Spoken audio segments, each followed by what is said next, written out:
안녕하십니까. 오늘은 윤리학연구소 103번째 이야기를 하도록 하겠습니다.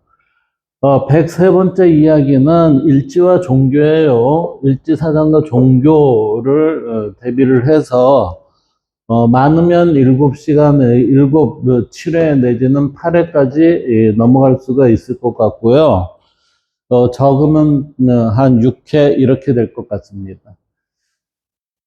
이제 우리는 지금까지 일지해서 계속해서 일지라는 얘기를 해왔어요. 근데 이게 과거에 지금 제가 새롭게 만든 용어냐면 그렇지 않아요. 과거에 계속해서 있어 왔어요. 근데 이거를 뽑아내지 못했을 뿐이지.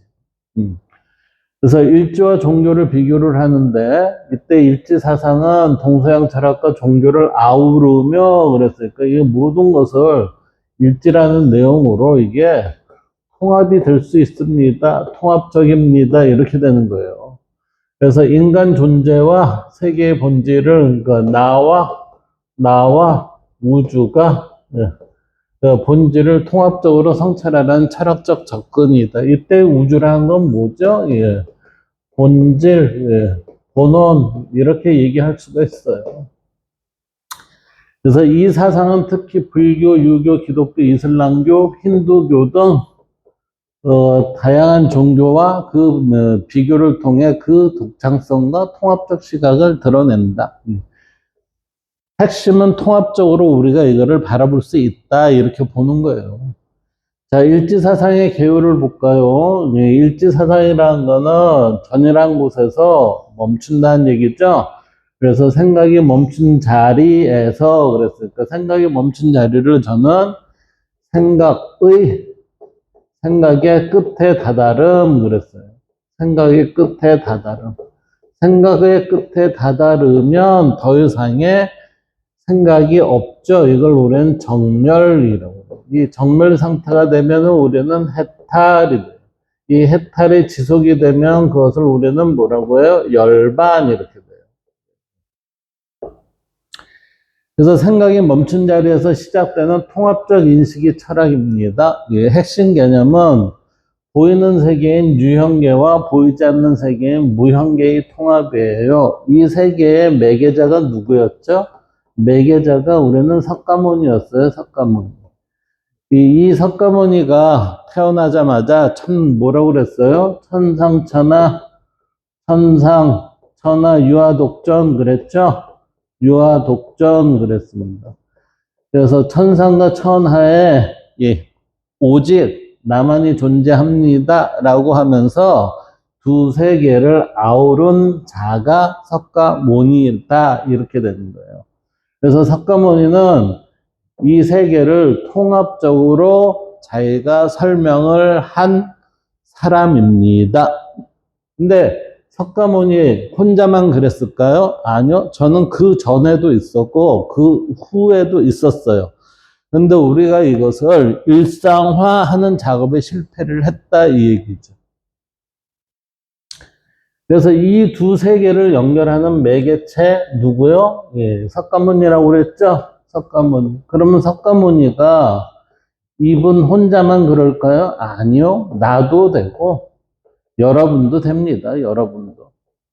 대표적인 이 매개자들의 대표적인 사람을 우리는 뭐라고 얘기하냐면 4대 성인 이렇게 얘기를 해요. 역사적으로.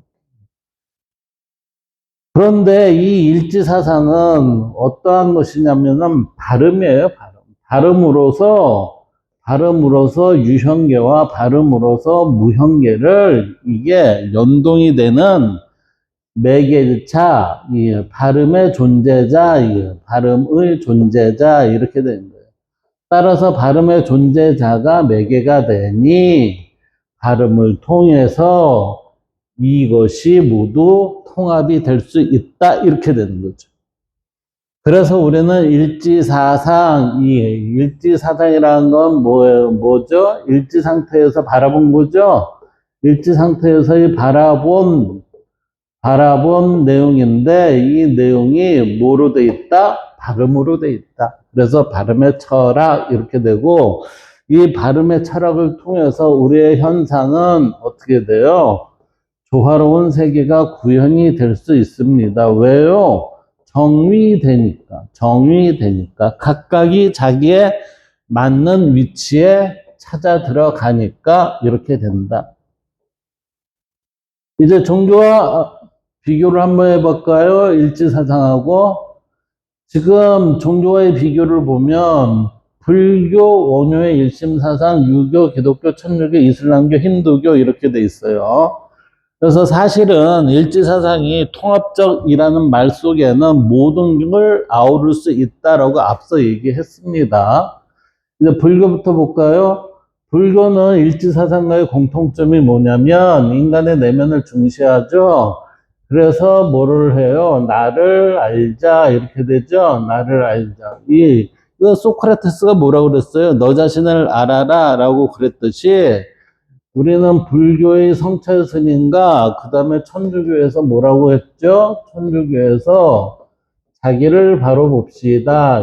자기를 바로 봅시다. 자기를 바로 본다는 것은 기준을 제대로 세웁시다. 바른 기준을 세웁시다. 이 얘기예요. 그래서 내면을 중시하며 깨달음을 통해, 그러니까 이 깨달음을 통해서 뭐가 되죠? 바름을 얻을 수 있다. 이렇게 되는 거죠. 따라서 이게 깨달음을 통해, 깨달음을 통해 우주적 진리와 합의를 추구합니다. 라는 얘기는, 도노가 되면 내가, 우주와, 나와 우주가 합일이 되는구나. 이 얘기는 결국은 유교에 있어서의 천인합일이란 이야기와 이게 같아요. 이것을 우리는 천도교에서 뭐라고 그래요? 인내천 그러잖아요. 인내천. 사람이 곧 하늘입니다. 이렇게 되는 거죠. 그래서 사람 속에는 모든 우주가 들어 있습니다. 이렇게 되었고 한의학이 발달이 된 거고. 그리고 우리는 이 사상이 결국에는 당군에서 뭐 어떤 게 있었어요? 천을 우리는 우러르고 하니까 경천을 하면 뭐가 돼요? 애인이 자동적으로 드러납니다. 왜? 정의가 되니까. 그래서 이 애인을 어떻게 해요? 우리는 널리, 그래서 홍익인간의 정신으로 됩니다. 이렇게 되는 거죠. 그래서 우리는 모든 거에 있어서의 아우를 수 있는 한마디는 뭐냐면은 경천애인과 홍익인간 이렇게 볼 수가 있어요. 근데 그것을 이제 여러 가지 형태에 있어서의 방법과 도구가 있으니 그 방법과 도구에 맞춰서 표현을 하면 이렇다라는 얘기들을 지금 하고 있는 거예요. 그래서 여기 불교에서는 인격적 침보다는 원리와 수행을 강조를 하죠. 이때 원리는 뭐냐면 연기론이에요, 연기법. 이 연기법인데, 이 연기법이라는 거는 원인이 있으면 거기에 조건이 들어가서 어떤 새로운 결과를 나타내죠. 그러면 이 결과가 또 원인이 돼서 이 원인에 대한 조건이 붙으면 그 다음에 또 새로운 결과가 또 나와요. 이게 우리 가만히 생각을 해보세요. 이게 해결의 변증법 아닙니까? 해결의 변증법. 그리고 하브르타의 교육도 우리는 토론을 통해서 하는 거지만 이게 주장을 하면 거기에 대한 반론이 있고 반론을 해서 우리가 재반론이 있은 다음에 그 다음에 이제 합의점이 있으면 합의가 되지만 재반론에 대한 반론이 있으면 이게 지속적으로 나가잖아요. 이게 연기법하고 이게 다 같은 내용 아니에요? 시대에 따라서 이것을 상황에 따라서 적용하는 게 틀리는 거예요. 적용하는 게. 그래서 수행은 뭐 때문에 수행을 하죠? 수행은 깨닫기 위해서 합니다. 이 깨닫기 위해서 한다는 것은 도노를 위해서 합니다. 이렇게 되는 거죠. 그래서 이것을 누가 강조했어요? 석가모니가 강조를 했습니다. 자, 일지사상하고 불교의 차이점. 일지사상은 우주 전체의 통일 원리를 뭐로 봐요? 발음으로 보잖아요. 그래서 우리는 유형계, 무형계가 뭐 발음에 근본해야 됩니다. 라고 이렇게 되는 거예요. 근데 불교는 어떻게 해서 시작이 되죠? 사고에서 그 생로병사, 이 생로병사를 극복하기 위해서 우리는 고통의 원인과 이 고통의 원인에서 벗어나는 해탈의 방법을 찾는 와중에 이제 탄생이 된 거죠. 그래서 여기에서는 불교에 있어서는 이 해탈의 방법이 어떤 수순? 깨달음의 수순을 밟아서 도노가 되고, 이 도노가 되면 이걸로 끝나는 게 아니죠. 그 다음에 뭐가 돼요? 점수를 이루어야 됩니다. 이게 뭐냐면 도노는 상구불이에요. 상구불. 그 점수라는 거는 하화 중생이에요. 하화 중생. 내가 중생들과 잘 조화스럽게 살 수 있는 인간으로 만들어지느냐 이거죠. 이게. 그래서 이제 도노 중심의 상구보리 중심의 불교가 동남아 불교죠. 이것은 우리는 소승불교 그래서 아란 위주로 하는 공부가 되고, 그 다음 상구보리 후 하화 중생이 하는 작업은 이것은 동부가죠, 동부가. 동부가 불교인데, 이 동부가 불교는 대승불교라고 그래요. 대승불교라고 해서 이거는 보살도가 있습니다, 보살. 그래서 우리는 도노와 점수, 도노, 점수, 이게 따로 된 게 아니라 사실은 하나의 맥이 같이 이어져서 돼야 되는 것이다. 그래서 개인적으로 도노가 되면 깨달아서 점수, 우리가, 공동체의 일원으로서 뭔가 리더를 하는 삶을 살 수 있는 자가 되는구나, 이렇게 되고. 그 다음에 이게 개인이 아닌 우리의 흐름, 전체적인 흐름인 공동체, 사회에서 보면은 도노된 자가 어떻게 해요? 대중을 어떻게 해요? 하화 중생하도록 합니다. 그러니까 모든 사람이 해탈이 돼서 열반으로 갈 수 있는 그 세상을 만들어 가는 겁니다. 이게 결국은 불교에 있어서의 불국토를 만듭시다 이 얘기잖아요.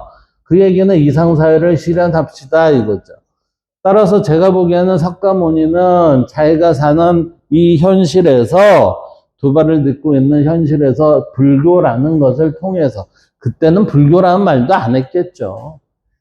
자기의 이론을 통해서, 자기의 깨달음을 통해서 이 세상을, 이상사회를 만들려고 노력한 사람이다. 이렇게 봐야 될 겁니다. 이 석가모니의 사상을 이어받은 대표적인 사람이 원효예요. 원효의 일심사상. 일심사상하고 일지사상은 둘 다 하나라는 개념을 통해 우주와 인간의 본질을 설명을 해요. 그래서 내면의 깨달음을 통해 진리에 도달하는 것을 강조합니다. 이렇게 되죠. 이때 진리에 도달하는 건데, 이 진리에 도달한다는 것은 깨달음을 이룹니다. 이거예요. 이룹니다. 깨달음을 이룹니다.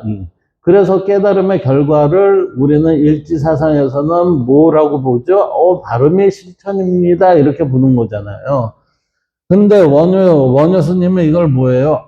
우리의 한 마음을 돌리면 모든 것이 해결이 된다. 이렇게 되었고, 관점을 여기에서는 인간의 마음 중심으로 봤다는 얘기죠. 그래서 일지사상은 우주적 원리 중심, 즉 발음의 철학적 사유이고, 원효의 일심사상은 불교적 인간의 마음의 본질을 중심으로 한 해탈의 길을 찾아 들어간 것이다. 그래서 이것은 일지사상은 일지상태의 경계론을 중심으로 이것을 말한 것이기 때문에 일지 이렇게 얘기한 거고, 일심사상은 인간의 마음을 중심으로 이게 해탈이 되는구나 해서 마음을 중심으로 하니까 일심 이렇게 된 거예요. 따라서 이 원효 스님의 일심사상이라는 것은 뭐예요? 이 세상에 마음 아닌 게 없다라고 보는 거죠.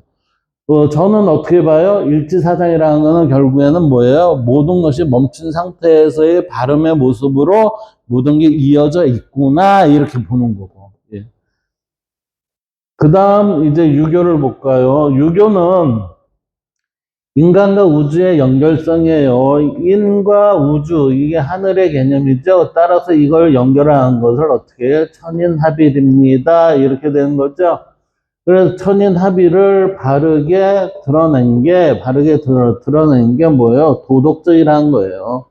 그래서 인간은 도덕적 삶의 중요성을 가지고 이러한 삶을 살기 위해서는 첫째 뭐예요? 자기 수양을 해야 합니다. 이게 자기 수양을 하니까 그 수기, 자기를 닦는다. 그래서 이 수기와 극기의 개념이 있고, 그래서 수기를 하면 다른 사람을 편안하게 합니다. 는 안인이 있고, 극기를 하면 복례합니다. 그래서 모든 사람들이 질서에 맞게 회복이 됩니다. 이 얘기죠. 여기서 수기라는 말이 무슨 말 같아요? 수기란 말은 이게 우리 불교에서 얘기를 했을 때 이게 도노예요, 도노. 그럼 안위는 뭐죠? 예, 이거는 점수예요, 점수. 이게 도노라는 것을 아까 제가 뭐라고 그랬냐면은 상구보리라고 그랬어요, 상구보리. 그리고 이거는 하화중생이라고 그랬어요, 하화중생. 결국은 하화중생은 안인과 같은 것이고 상구보리는 수기와 같은 것이다. 극기를 하면 어떻게 돼요? 하와 중생을 하는 그 이론화 됩니다. 이 얘기지. 제가 보기에는 이름만 틀릴 뿐이지 다 동일하게 보인다. 이렇게 돼요. 그래서 유교와 일지사상은 우주적 통일 원리, 즉 발음과 자연과의 이 원리와 자연과의 합일 그랬는데 이게 결국에는 뭐냐면 보이지 않는 세계, 보이지 않는 무형계와 유형계의 합일입니다. 이렇게 되는 거죠. 그것이 어디에서 일어나요? 발음에서 일어나는데 이 발음의 모습을 우리는 일지라 이렇게 표현한다. 이걸 유교에서는 이러한 표현을 자 우주적 통일 여기서 인간과 우주의 연결성 그랬죠. 그 천인 합일이고 그 다음에 자연과의 합일이라는 건 경물 치지에 닿은 거고 이 두 가지를 우리는 한마디로 뭐라고 해요? 궁리했다 이렇게 되는 거죠. 이것을 강조하고 유교는 사회적 윤리와 도덕적 실천을 중심으로 인간 완성을 추구합니다. 이때 인간 완성이라는 건 성인을 얘기하는 거죠. 근데 저는 뭐라고 그랬어요? 성인이 해야 할 바는 모든 사람이 해야 하는 것이다 라고 해서 저는 이것을 뭐라고 했다? 보통 사람이다 이렇게 얘기했다. 우리는 발음을 실천하는 보통 사람이 곧 성인입니다. 그냥 다가가지 못할 그게 아니라 우리 스스로가 행하지 않고 있기 때문에 문제가 된다는 거죠. 근데 기독교하고 천주교를 봅시다. 기독교하고 천주교를 보면 우리 여기 성공회라는 말 있죠? 우리는 기독교, 천주교, 성공회 이 모든 것이 우리는 하나의 하나님으로 인해서 출발된 거죠. 그리고 여기에 대한 중간의 매개자가 예수 그리스도가 있어요. 그래서 인간에서 그 기독교, 천주교, 성공회 이 내용과 일지사상은 인간의 삶의 의미를 부여하고 도덕적 삶과 궁극적 진리를 추구합니다로 이렇게 우리는 공통점을 정리를 할 수 있어요. 그리고 천주교의 입장에서는 이게 교황 중심의 교회의 권위와 성례전을 중시를 하고 기독교 입장에서는 개인의 믿음과 성경 중심의 교단이 있죠. 그렇기 때문에 기독교, 개신교는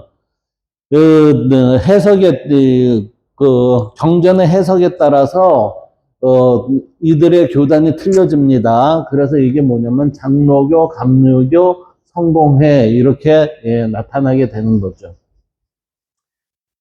자, 일지사상은 이러한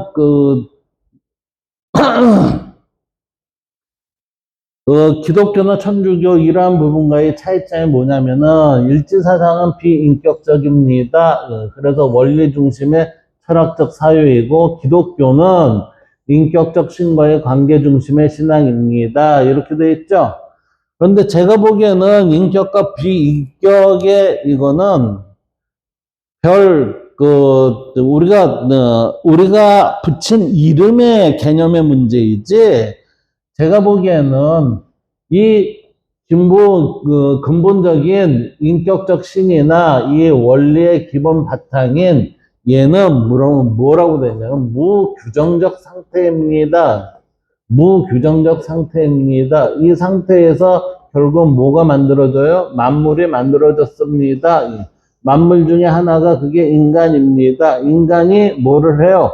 생각을 함으로 인해서 우리는 이러한 것들이 형성되게 되었습니다. 이렇게 할 수가 있을 것 같아요. 따라서 제가 보는 종교나 일지사상에 있어서는 인격과 비인격의 시각은 동일리 그 무엇, 그 무엇이라고 얘기한 건 헤겔이 주로 많이 썼다고 그랬죠. 헤겔이 그 무엇, 즉 무규정적인 상태를 표현한 각자의 방식이지 않을까 이렇게 생각이 된다는 거죠. 그 다음 일지사상하고 이슬람교를 볼까요? 예, 모두 인간의 삶과 우주의 근원을 탐구하며 도덕적 삶과 내면의 수양을 중시합니다. 예. 여기에 지도자는 무하마드였죠. 무하마드가 하나의 집단을 형성을 하면서 이슬람이라는 것을 만들었죠. 그래서 일지사상과 이슬람의 차이는, 일지사상은 인격신 없이 우주적 원리를 강조하는 철학적 사유이고, 이슬람은 유일신인 알라를 믿고 계시와 율법에 따라 신앙을 실천한다. 그러니까 이게 유사해요, 유사해. 그러나 지역과 그 문화에 따라서 발생된 개념이 각각 다르지 않는가? 저는 이렇게 보고 싶어요. 예. 그 다음 힌두교 볼까요? 이 힌두교는 인도에 가능한 한 민족 종교라고 할 수 있죠. 신앙. 민족 종교라기보다는 신앙에 좀 가깝다. 그래서 모두 우주의 근원적 원리와 인간 존재의 의미를 탐구하며 내면의 수양과 조화를 중시했다. 일지사상과의 차이는, 일지사상은 인격신 없이 하나의 궁극적 원리를 강조하는 철학적 사유이지만 힌두교는 다식료적 세계관 속에서 윤회와 해탈을 추구를 합니다. 해서 석가모니가 힌두교의 영향을 받았다라고 이렇게 얘기하잖아요. 윤회와 해탈을 추구했다는 얘기는 결국에는 뭐죠? 그 무엇, 즉 우리는 이 원리라는 부분으로 인해서 우리가 다시 돌아가고 해탈이 되고 이러한 부분이 형성이 되는 게 아니냐라고 이렇게 보는 거죠. 지금 이 종교들을 보면 우리는 모두 우주의 근원적 원리와 인간 존재의 의미를 탐구하고 내면의 수양과 조화를 중시하는 이 모든 이 가치는 동일하게 존재합니다. 동일하게. 그런데 왜 이름이 틀릴까요? 각각 지역에 따른 부름이 틀리기 때문에 그래요. 자, 불교가 진리입니까? 아닙니까? 유교가 진리입니까? 아닙니까? 기독교, 천주교, 이슬람교, 힌두교. 예. 여기에 니들은 모두 얘기할 때 참을 얘기해요. 참이라는 건 진리예요. 진리. 이 진리가 모두 이들은 얘기를 하는데, 그러면 이들이 얘기하는 진리가 힌두교는 맞고, 이슬람교는 틀리고, 기독교는 맞고, 유교는 틀리고, 불교는 맞고, 뭐, 천주교는 틀리고, 이런 식이 될까요? 진리는 진리죠. 진리는 진리 이외에 어떤 것도 아니에요. 따라서 제가 보는 모든 종교의 진리는 같은 진리인데, 부르는 자의 입장에 따라서 이름을 달리했다, 이렇게 본다. 저는 그렇게 봐요. 자, 이제 봅시다. 철학적 통합의 시도. 지금 우리는 일치사상과 종교를 보고 있어요. 이때 철학적 통합의 시도라는 것은 뭐냐면 이론론적 세계관 우리는 일치해서 통합적으로 볼 수밖에 없다라고 했어요. 왜? 매개자가 상과 하를 매개를 하면서 보는 하나의 이론적 관계이기 때문에 어쩔 수 없다 이렇게 보는 거예요. 그래서 이 이원론이라는 거는 이 이론적 것을 둘로 양분을 해 놓은 거죠. 둘로 양분을 해 놓은 세계이기 때문에 분열된 이원론을 넘어서 이렇게 표현한 거예요. 그래서 모든 존재가 정의되어 조화를 이루는 상태를 지향합니다. 모든 존재가 정의되어 이게 이상사회예요. 이상사회. 이상사회가 되면은 조화롭게 되겠죠. 이런 상태를 지향합니다. 실천적 철학. 이건 단순한 생각만 하는 게 아니라 삶 속에서 구현되는 발음의 철학입니다. 다시 얘기하면 실천하지 않으면 이거는 우리가 이상사회는 갈 수가 없다 이렇게 되는 거죠. 일지사상은 단순한 종교적 교리나 철학적 개념을 넘어서 인간과 세계의 본질을 통합적으로 이해하고 실천하려는 깊은 성찰의 결과물이다. 그래서 이 성찰을 우리는 데카르트식의 얘기가 아니에요. 나는 생각한다. 고로 나는 생각한다. 나는 생각한다. 고로 존재한다. 이러한 식의 이야기가 아니에요. 왜냐면 그 성찰이라는 것은 제가 뭐라고 얘기했냐면은 이거는 내적인 게 있고 외적인 게 있습니다. 외적인 게 있습니다. 이때 내적인 것은 우리가 성찰 이렇게 하고 외적인 것은 우리가 경험하고 이 경험에는 뭐가 있어요? 능동적인 거 있고 능동적 경험이 있고 수동적 경험이 있어요. 이 수동적 경험이 있는데 이때 이거 말고도 우리는 외부로부터 들어오는 피동성이 있다고. 피동성. 그렇기 때문에 이것은 설명하기가 어렵습니다. 그러는 거예요. 설명하기가 어렵습니다. 이렇게. 이때의 피동성은 설명하기가 어렵다는 것을 우리는 뭐라고 하냐면은 뒤에 다시 얘기를 하지만 달걀에 이 병아리가 나오려고 하는 거와 위에 어미닭이 쫓는 이 관계가 이렇게 보인다는 얘기예요. 예시가. 그래서 이것 때문에 우리는 되게 힘들어하고 있다. 이렇게 되는 거죠.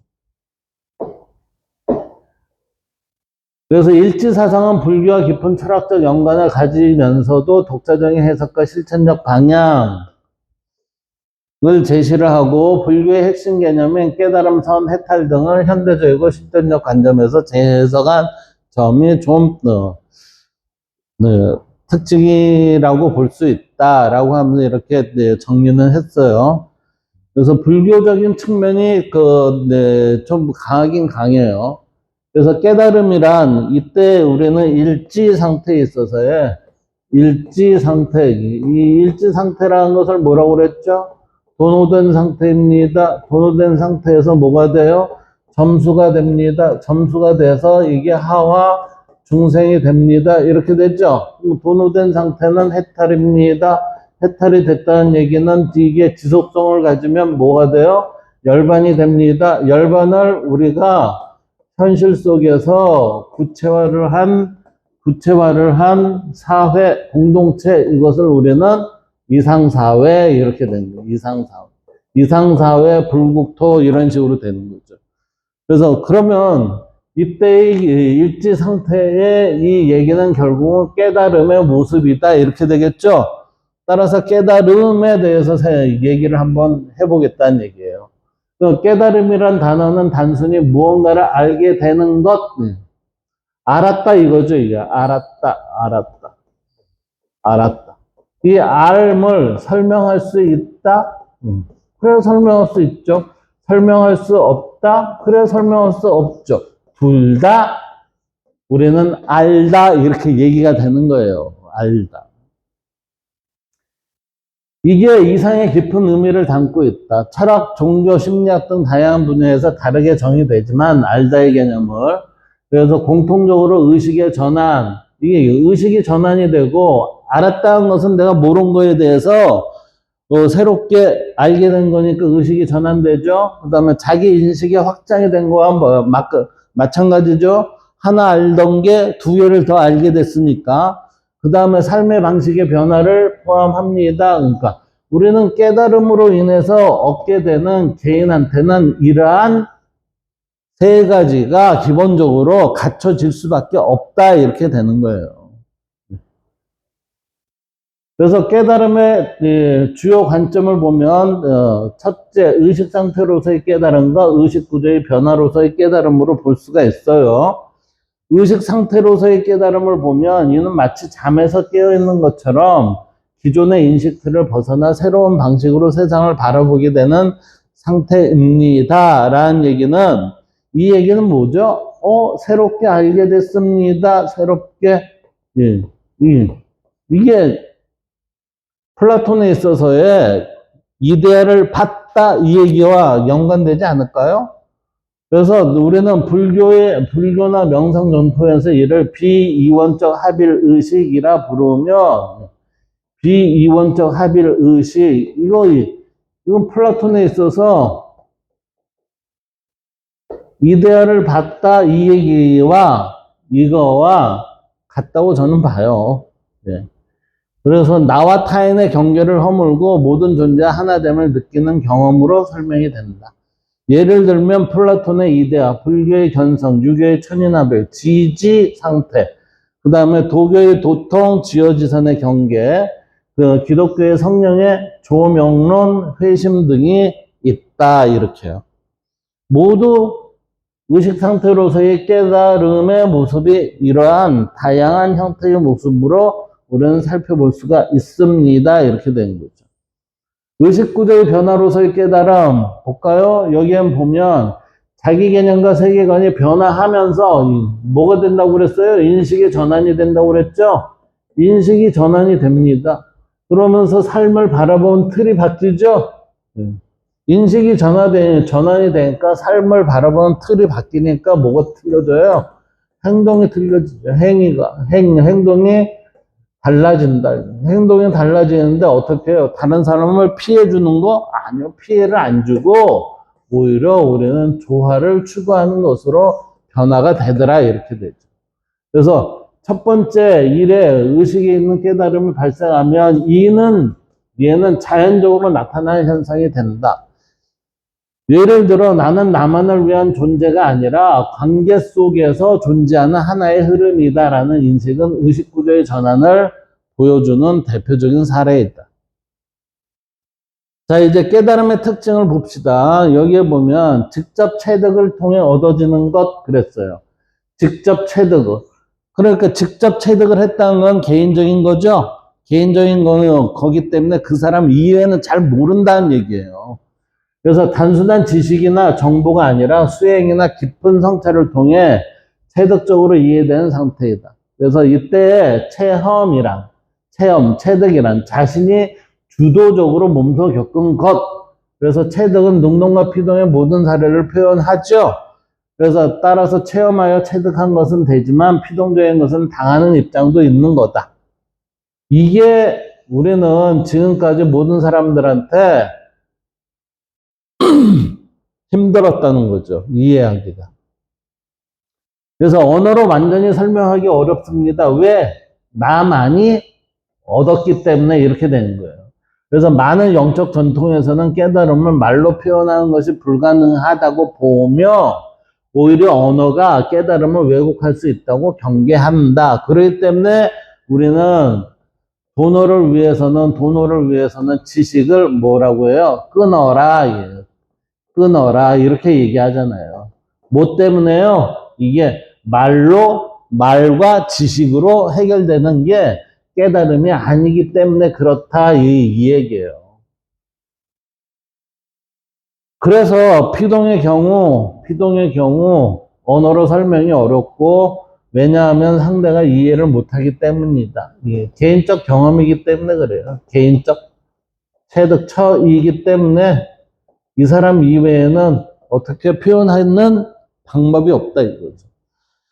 여러분들 음식을 먹고 있을 때 예, 옆에 있는 사람들이 겉으로 보기에는 먹음직스럽게 보여요. 그때 상대 먹고 있는 상태의 상대한테 앞에서 쳐다보는 사람이 그거 맛있습니까? 라고 했을 때 그 사람이 먹는 사람이 맛있습니다. 라고 하면은 누구의 맛이에요? 먹는 자의 맛이지 묻는 자의 맛이 아니잖아요. 그렇기 때문에 거기에 대한 정확한 정답은 뭐냐면은 수저를 주면서 먹어보세요. 이게 답 아닙니까? 이게 그런 현상이라는 거예요. 이게 그런 현상. 그래서 균형과 통합의 상대 특정, 상태, 특정 관점에 집착하지 않고 유연하고 통합적인 삶의 태도를 갖게 되는 것이 깨달음의 핵심입니다. 그러니까 깨달으면 어떻게 돼요? 균형과 통합의 상태를 가지게 됩니다. 예. 독선적이 되지 않는다는 얘기죠. 그래서 그러한 부분을 우리는 뭐라고 얘기한다? 중도, 중용, 권도, 바람직한 관계 설정 등등으로 이해 표현이 될 수 있다. 이것을 비유로 보면 이렇다는 얘기예요. 깨달음은 마치 안개 속을 걷다가 갑자기 햇살이 비추며 길이 보이는 순간과도 같다. 느닷없이 다가온다는 거죠. 이게 느닷없이 다가오는 것. 이걸 깨달음이다. 이렇게 된다. 그래서 이것은 느닷없이 다가왔을 때는 충격이 있을까요? 없을까요? 충격이 있을 수도 있고 없을 수도 있지만 대부분 충격을 가질 거예요. 왜? 갑자기라는 말 속에는 뭐예요? 이게 뭐지? 이렇게 되는 거죠. 그래서 그 길은 늘 있었지만 보이지 않았던 것이다. 그러므로 깨달음이란 늘 있어 왔지만 자신이 깨달음의 길에서 벗어난 것을 모르고 사는 것이 대부분의 인간의 모습이 된다. 깨달음의 길에서 벗어난 것, 이게 뭐죠? 이게 탐욕이에요, 탐욕, 이기심. 예? 나만 알고, 우리만 알고, 돈이 최고고, 뭐 이런 식. 예. 그거라는 거죠. 그래서 거울에 비친 자신의 모습을 처음으로 진심으로 바라보는 순간일 수도 있다. 뭐가요? 깨달은 순간 그렇다 이거지. 예. 그래서 깨달음은 단순한 철학적 개념이 아니라 삶을 더 깊이 이해하고 살아가는 방식의 변화가 된다. 그래서 깨달음을 내면의 깨달음과 외면의 깨달음의 구분이 가능한가? 여기에서 이 깨달음은 그 성격에 따라 내면의 깨달음과 외면의 깨달음으로 구분해 볼 수 있으며 이 둘은 서로 긴밀하게 연결되어 있지만 그 초점과 표현 방식에서 차이를 보인다. 그래서 내면의 깨달음, 자기인식과 통찰을 가져요.